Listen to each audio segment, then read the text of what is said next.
Garmin for SIT on NZDP101, and I'm looking at split toning, which we deal with in week 4 of the paper. And of course Adobe has changed this in the current version of Photoshop, and they've introduced this color grading option instead of split toning. Now I have put a link up on the Blackboard site to Greg Ben's photography, which deals with this in a helpful tutorial. However, it does deal with a lot of things that we haven't got to yet. If you want to watch that, really the useful stuff starts around about the 3.5 minute mark. But I want to do something that's really a bit more basic and start looking at color grading just from the beginning. So I've got this fern image open up in Adobe Camera Raw. This is 13.1, the version. So if you're on that, which is the current version, then you should be seeing the same kind of things that I am seeing at the moment. If you're on an older version, then it may even be that you still have the older split toning controls, and the information for that is on Blackboard still.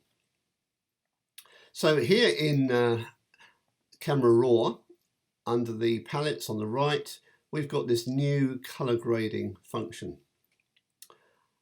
Just before I do that, I'm going to work with a black and white image because I think it will just demonstrate things a little more clearly. So right at the top, I'm going to click black and white and then open up color grading. So some of this is familiar. We have these shadows and midtones and highlight options. When we click on each one of those, it takes us to a new color wheel, and then we have a fourth button, which is a new one, which is global. So that really affects all 3 of those at once: shadow, midtone and highlights. So and we get a color wheel for that one as well. So let's start with shadows, and first of all, just want to make the point that we've got this little triangle here that opens up more controls for us. So when that's closed, we see luminance, blending and balance. When we can add the hue and saturation by opening this. So down to you what you want to achieve with the image that you're working on. For this image, turning it to black and white then means I can begin to add back in some color. So we might perhaps start here with a green. So it's probably in the roughly the right area on the hue slider.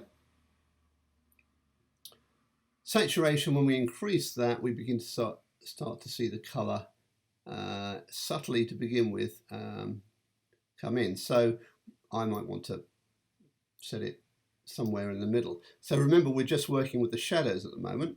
We can also, if we prefer, we can work on the actual color wheel and move things around here as well.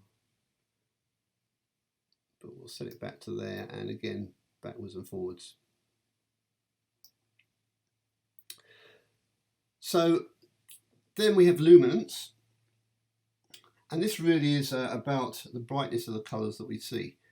So first of all, let's just go through and develop some colors for the midtones. We might move a little bit more to yellows, which is going to make the colors a little bit more of an olive green.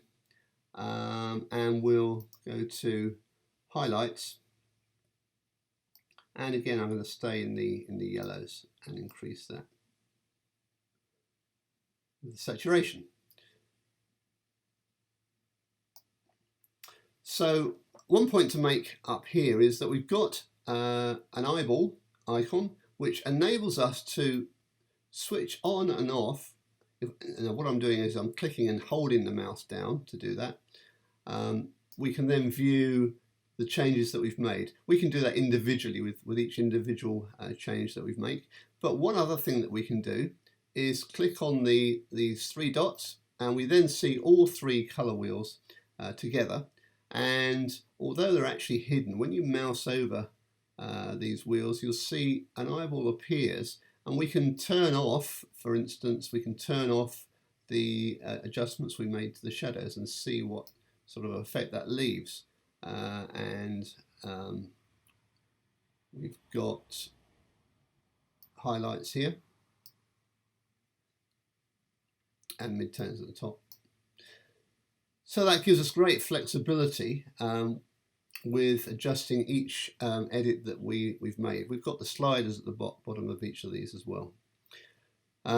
When we click back to, for instance, shadows, we go back to the full-size color wheel. Now we come down to the blending and balance options, and both of these have an overall effect on our color grading.